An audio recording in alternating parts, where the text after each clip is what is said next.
The LA Rams travel to the Arizona Cardinals in a divisional matchup that is expected to be extremely close. The Rams have a few injuries. Puka Nacua, Noteboom, Avila. They're all on IR. They're expected to miss a few weeks. Peter, can your Cardinals... I assume you think they can beat this Rams side, even though this Rams side did have a very good performance against the Detroit Lions? Yeah.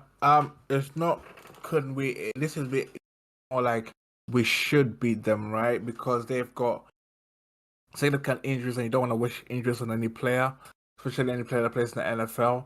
So I just hope their injuries recover back in time. But this is one of the best opportunities we'll ever have of beating the LA Rams.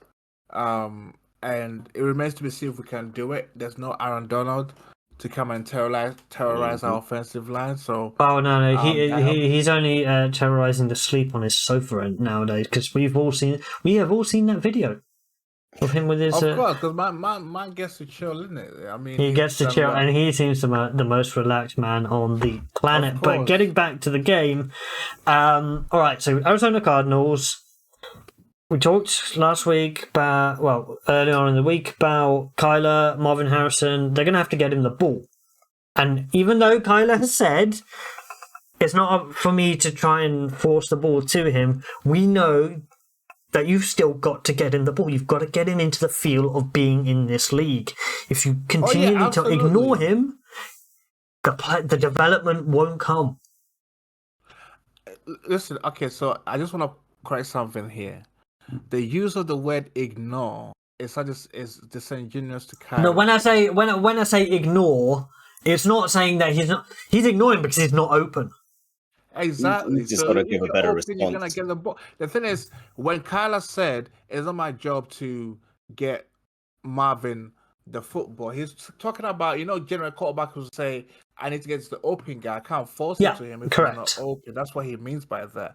But I think there's going to be more effort from the offense as a whole to try and get him open. Targets. To get him open.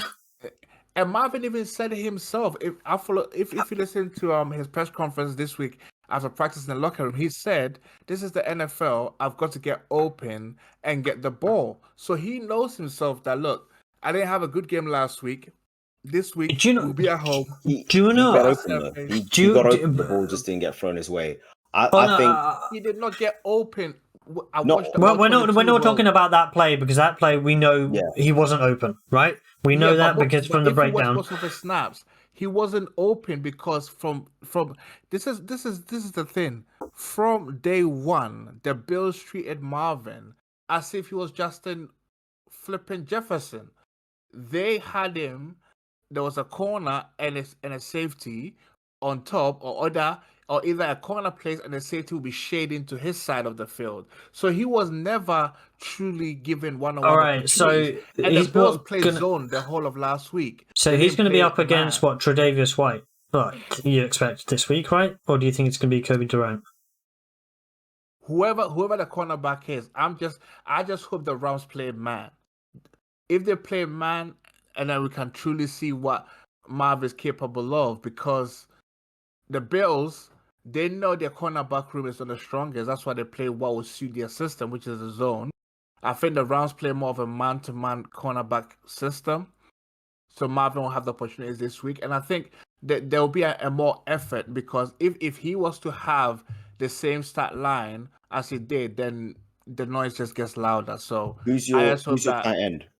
Trey McBride? Trey McBride. He's pretty good. All right, cool. So he's elite. He's expected to be. Who do you think they're going to try and cover first? It's going to be Marvin. Yeah, even though he hasn't necessarily, we know he can, because he comes with a name. Yeah, I know that, but all I'm saying is he hasn't shown anything yet. So they're going to let Trey McBride eat if they're going to try and stop Marvin on the outside.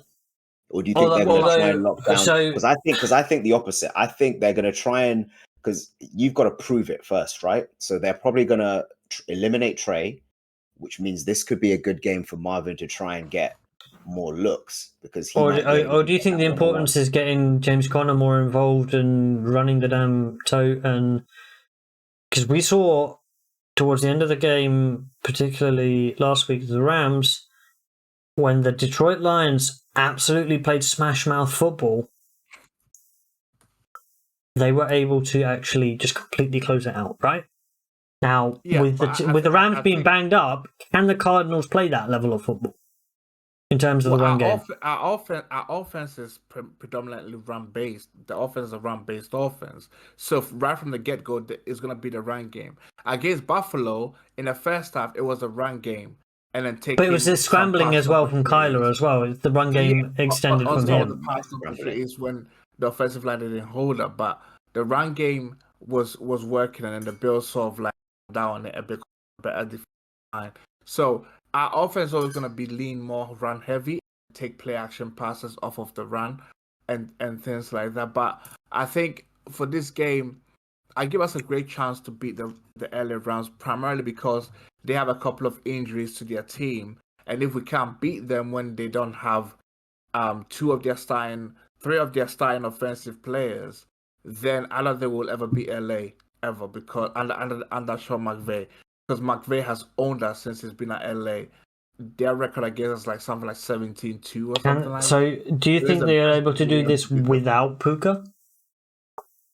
Do they have a chance? Because you can't double. You're not gonna double Cup because Cup's gonna be on the inside, right? Cup's just gonna be dinking and dunking his way.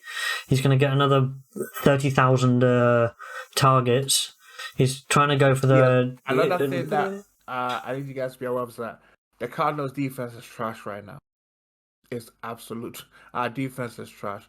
We had the lowest pass rush win percentage last week in a long time in NFL history. It was 3.5%. That is embarrassing. That's bad, yeah. That is really bad. So unless this week we improve dramatically in terms of rushing the quarterback, in terms of stopping the run a little bit, show a bit more competency, it's going to be a shootout because just as we can run on the Rams, they can run on us.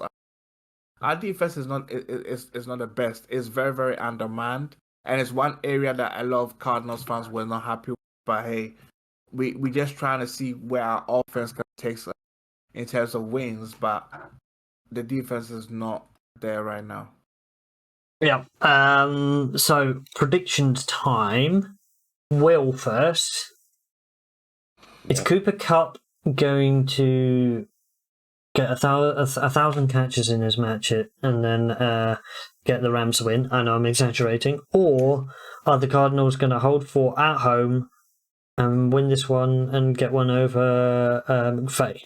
I'm actually going to go with the Cardinals over here, only because, like I said, Kyler played pretty good last week. They didn't get the win, but he's shown what he can do, and I think that's really good. If you come out the gate like that, that means you feel comfortable in the system that you've got.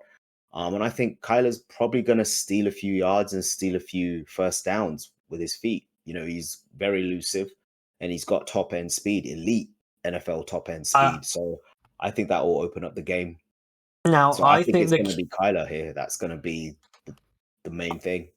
I think the key to victory is actually the key to the Cardinals' victory is going to be the performance of the LA Rams offensive line. It is banged up, really banged up, and whether or not Matthew Stafford's going to have enough time, because we know that he's going to get rid of the ball really quickly. He was stupidly fast last week to try and get rid of the ball because he had no time. And even with what you say is a poor offensive line performance last week against this Rams offensive line with notable people out, could be a better week for them. Yeah, it could be. It could be. That's why I'm hoping that defense. I'm hoping that the whole team as a whole are better and they win this game, because with those key injuries, which is the Rams offensive line, it should be kind of like almost like you have zero excuse not to win the game because they're having significant losses that will impact. I mean, if it was only Puka Nacua that's out, they could find ways around making some offense runs, throwing the football in certain areas. But if Puka Nacua is not there, it's a great opportunity because their main threat is going to be Cooper Kupp, and that's about it. And then also Kyron Williams if he gets going in a game. So it's sort of like a simplified process for the Cardinals football. Stop the run, stop the run from the the LA Rams. Stop the running game and also just basically dominate. Don't give them too many opportunities on offense because the Cooper Kupp Matthew Stafford connection is gonna be there on Sunday. They're gonna find ways to. Well, we know that he's going to throw the ball his way probably at least 20 times. It's insane what they did last week, and I don't think it's going to be much different, especially with the offensive line woes. To win, but it won't be an easy But game. I think they're going to get Marvin the ball a little bit more, and I think they're going to get Trey McBride the ball a little bit more. So it's going to be a Cardinals win, and I think they're going to win by 2 points. So it's not going to be much, but they're going to just about get a victory in this one. Peter, you said they're going to win. I think it's a clean sweep over here, but hey, let's see what happens on this weekend.